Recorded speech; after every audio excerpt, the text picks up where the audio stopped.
A reading from the book of the prophet Habakkuk. How long, O Lord, I cried for help, but you do not listen. I cry out to you, violence, but you do not intervene. Why do you let me sit round? Why must I look at misery? Destruction and violence are for me. There is strife and clamorous discord. Then the Lord answered me and said, write down the vision clearly upon the tablets, so that one can read it readily, for the vision still has its time. Presses of the firmament and will not disappoint them. If it delays, wait for it. It will surely come. It will not delay. The rest man has no integrity, but the just man, because of his faith, shall live. The word of the Lord.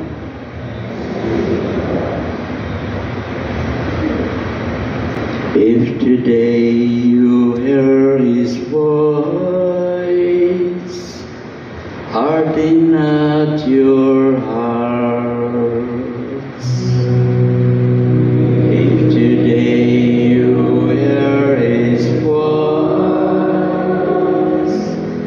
harden not your hearts. Come, let us sing joyfully to the Lord. Let us acclaim the rock of our salvation. Let us come into his presence with thanksgiving. Let us joyfully sing psalm to him.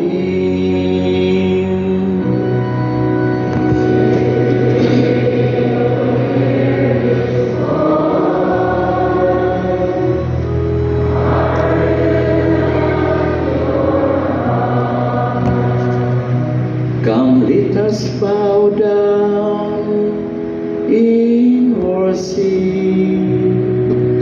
Let us kneel down the Lord who made us.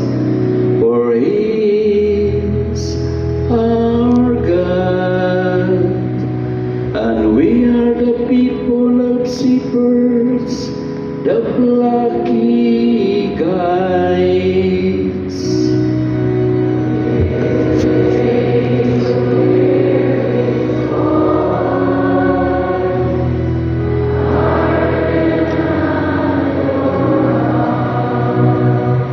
Oh, that today you would hear his voice, harden not your hearts at Meribah, as in the day of Massa, in the desert, where your fathers tempted me, that is did me do the acts in my works.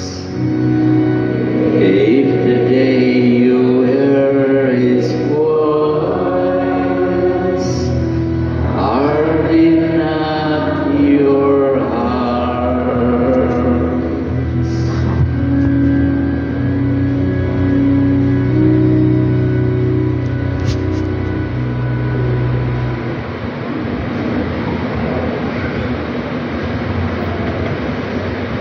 A reading from the second letter of Paul to Timothy.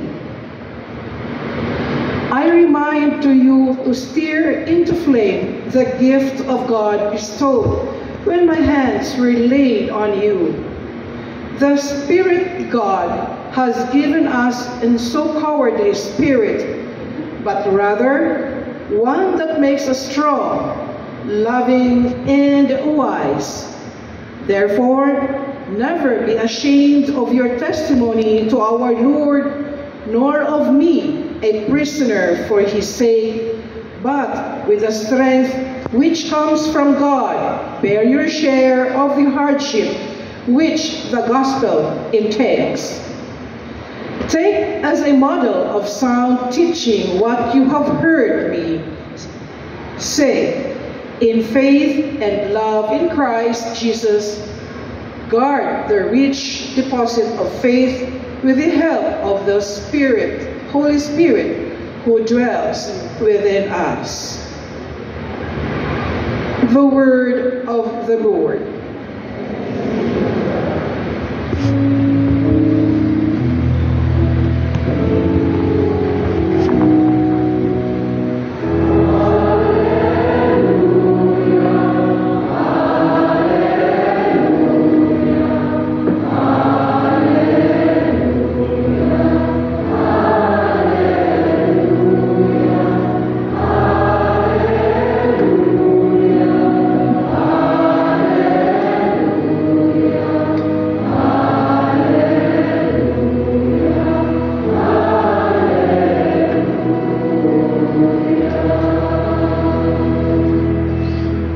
The Lord be with you.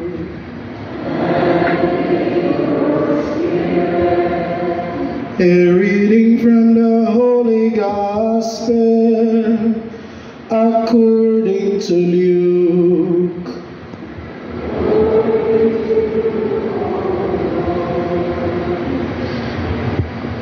The apostles said to the Lord, "Increase our faith." The Lord replied, "If you have faith the size of mustard seed, you would say to this mulberry tree, 'Be uprooted and planted in the sea,' and it would obey you.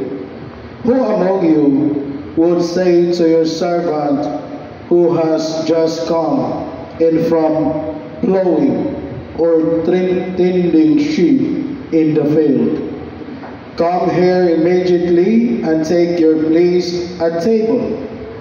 Would he not rather say to him, 'Prepare something for me to eat, put on your apron, and wait on me while I eat and drink? You may eat and drink when I am finished'? Is he grateful to the servants because he did what was commanded? So should it be with you.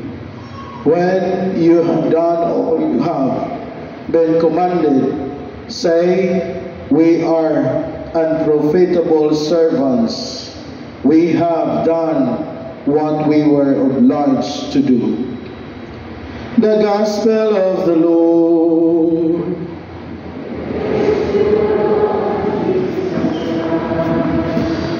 My dear brothers and sisters in Christ, good morning to all of you. Today we gather on the 27th Sunday in Ordinary Time, according to the calendar of the Church. As we reflect on today's readings, the Psalms and the Gospel, we are reminded that even though we have already been cleansed by Jesus through the blood and water that flowed from his sacred heart when he gave up his life for us on the cross, washing us from the stain of sin, the effects of sin still remain in us. This lingering effect is called concupiscence, which means that we still have the tendency to fall into sin. Mga igsuon, bisan giluwas na ta ni Jesus, ang epekto sa sala na gihapon kana kanato. Mao na makasala gihapon ta. Dili perfecto ang tao. None of us is perfect. Have you ever met someone who is perfect in their humanity? If there is such a person, that person has likely already been assumed into heaven, body and soul.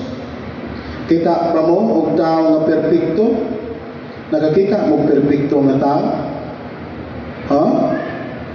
Kay kung nakakita mo perpekto mga igsoon, gibayaw na siya sa langit.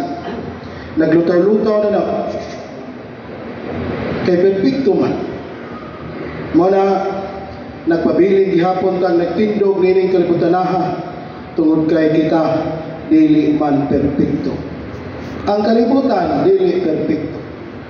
Muna nga pahinumdum ni nato na agad tayo tendency na makasala. I share this with you, my dear brothers and sisters, because it is a reality of our human condition. We all struggle with a tendency to sin. That is why it is important for us to truly understand what sin is, so that we can avoid it. Sin is essentially our rejection to God.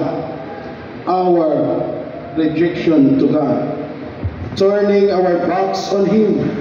It means we no longer want to follow His commandments or do His will. We choose another path, one that takes us away from the direction of God wants us to walk. And this leads us to destruction. In Hebrew, sin is called hata, meaning missing the mark.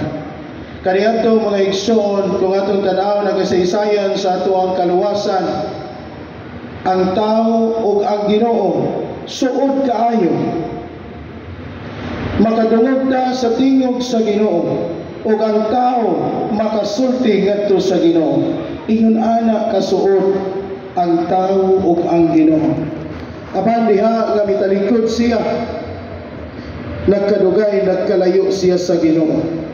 Maunang diha sa atong pagtalikod, pagsubay sa laing dalan, kita mawala. Muna, ang uban, dili na gyud bation nga naapay Ginoo diha sa ilang kinabuhi. Dili na gyud sila makadungog sa Ginoo diha sa ilang kinabuhi. Have you noticed, my dear brothers and sisters, that even while inside the church, there are still those who are quick to judge others, commenting on someone's mistakes. Gali, bantayan pa ng eyebrows imong tapat. Bantayan pa ng imuhang isuot, kung maayo ba o dili. Naagihapon ni mga tuhana.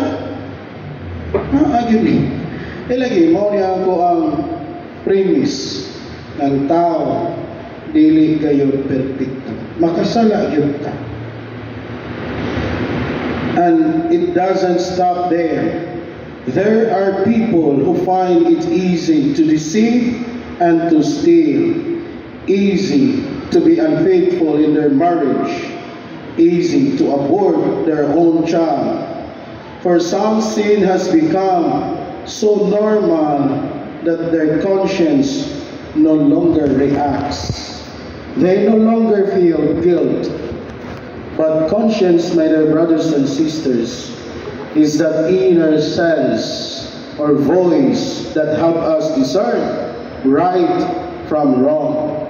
Mauni ang conscience, konsensya ba? Kining uban dili na gyud madutlan. Kay para nila normal naman. Normal na ang pagpakasala. Normal na ang pagbuhat niini. Muna nga bisan pagtulisokon sa konsensya, dili na gyud madutlan. Dili na madutlan mga igsoon. This is why the Psalms today urges us, if today you hear His voice, harden not your hearts. In other words, don't let your heart grow cold or stubborn. Return to God. Hate sin, because the consequences of sin is the death of our souls. Gali mga igsoon, ako gyud ibalik-balik sa makadaghan sa akong wali. Ug mangumpisan mo nako mga igsoon, ako gyud ning bungaton permanente ug mangingon ko nga hinumdumi baya anak naghigugma ka pag-ayos sa Ginoo. Naluoy siya diha kanimo tungod kay siya dili buot nga mawad-an kas kinabuhi. Mao nang likay unay ang pagpakasala tungod kay ang sala mupatay gayud kini sa atong kanan. In the first reading, especially in the last part of the book of Habakkuk, we hear the wicked shall not live, meaning the fate of the wicked is death, a loss of life as a consequence of their evil actions. Mao man ang diha sa katapusang bahin. Kamong ug kadtong mga dautan dili mabuhi, apan kamong mga matarong mabuhi, kay nagmatinumanon man kamo sa kabubuton sa Ginoo. Mao niya usang bahin sa unang pagbasa.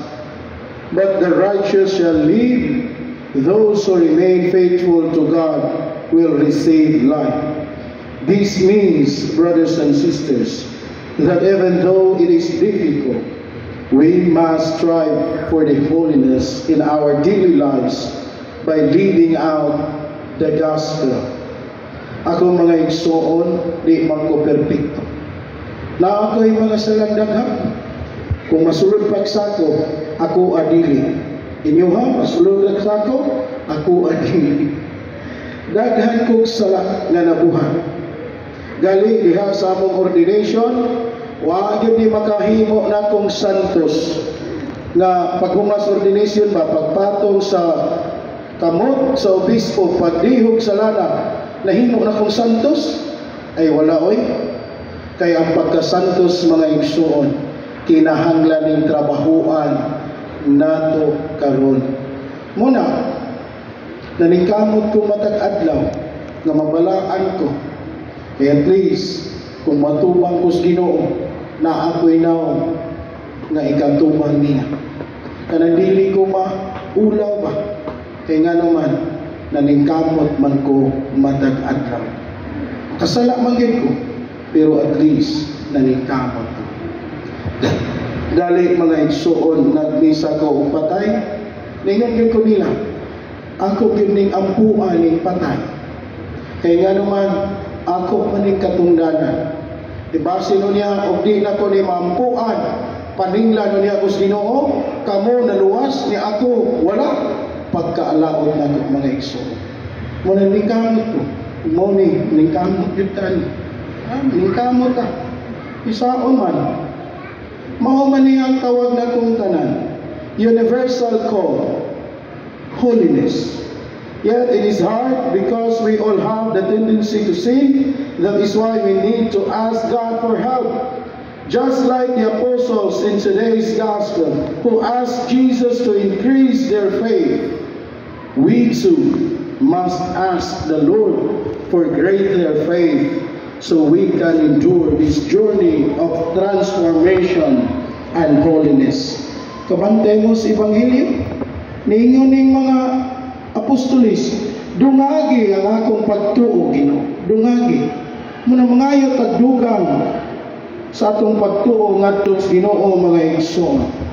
A faith that grows, expands, and bear much fruits, and we should not be afraid to witness to the gospel, as the second reading encourages us. So why must we ask for more faith? Because the person who has faith never easily loses hope. Kabantay mo mga igsoon, ang tao nga naay pagtuo, dili gayud dali mawad-an sa paglaom. As Pope Francis writes in his letter, "Spes non confundet," which means hope does not disappoint. Hope never fails us because Jesus is our hope. Yes, my brothers and sisters, the Lord is our hope. On the other hand, Have you noticed what happens to someone who has no faith? That person doesn't know how to hope because they don't trust in God. Instead, they rely solely on their own strength, their wealth, or on the other people who they think can help them. Mauni usahay ang mga tao nga walay paglaom, walay pagtuo, kay nga naman dali ra kaayo nga mawad-an sa paglaom. Hilabi na kung ang ilang gilauman mawala kanila. Kagahapon mga igsoon dito kus Balamban, usas pinakadato, usas dato dito siya. Benefactor sa akong kauban sa seminaryo nga karon nagpadayon pa siya sa iyang formation tag-iyang barko.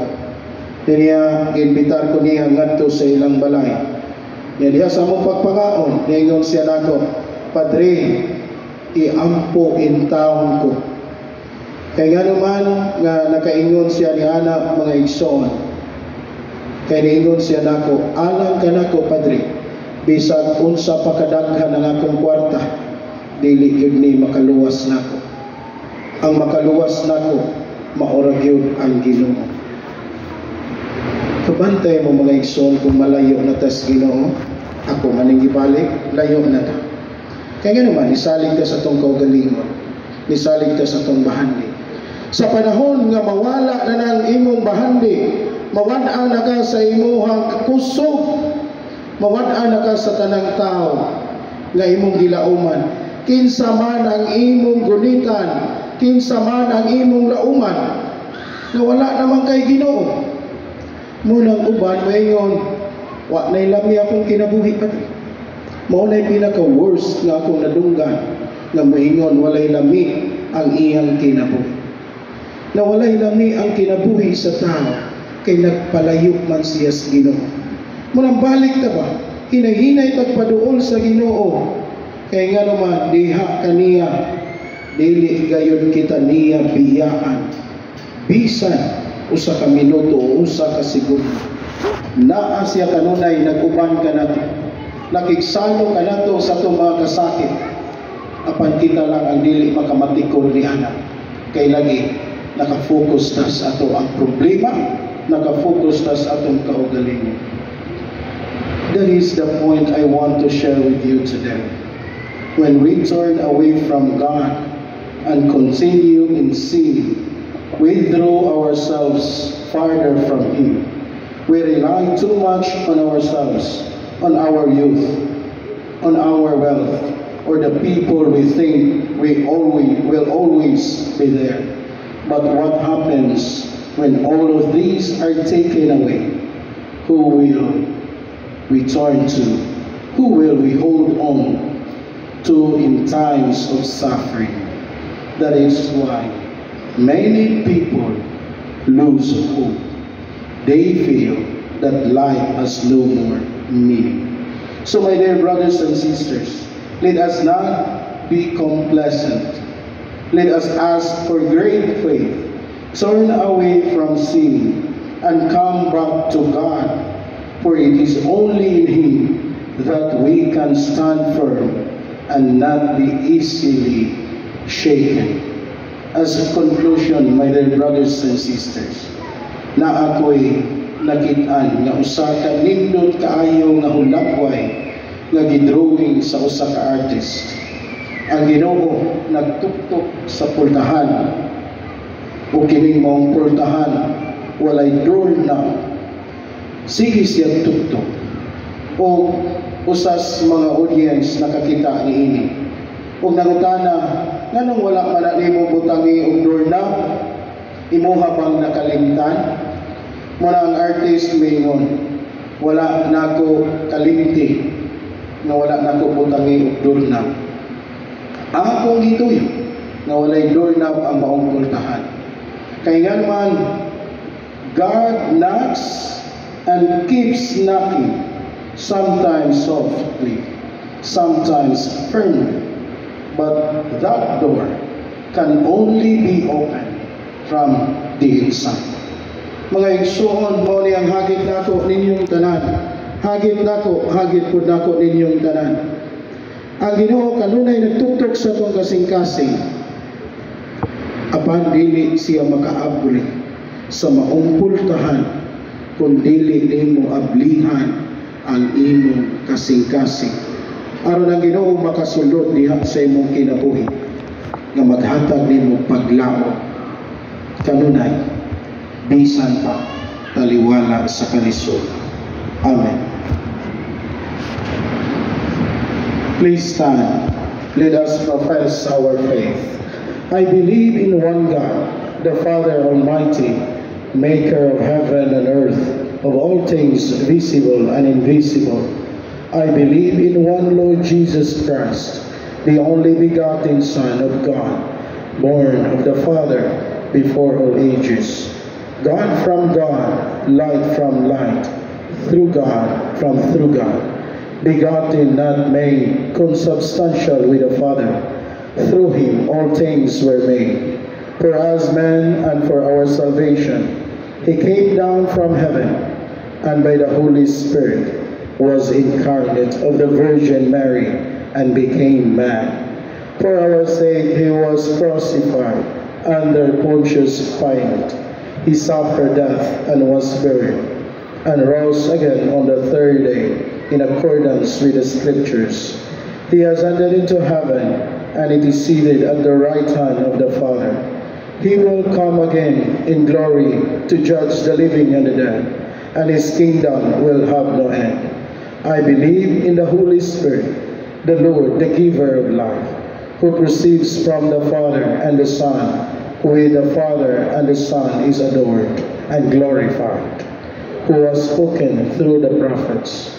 I believe in one holy, Catholic, and Apostolic Church. I confess one baptism for the forgiveness of sins, and I look forward to the resurrection of the dead and the life of the world to come. Amen. Through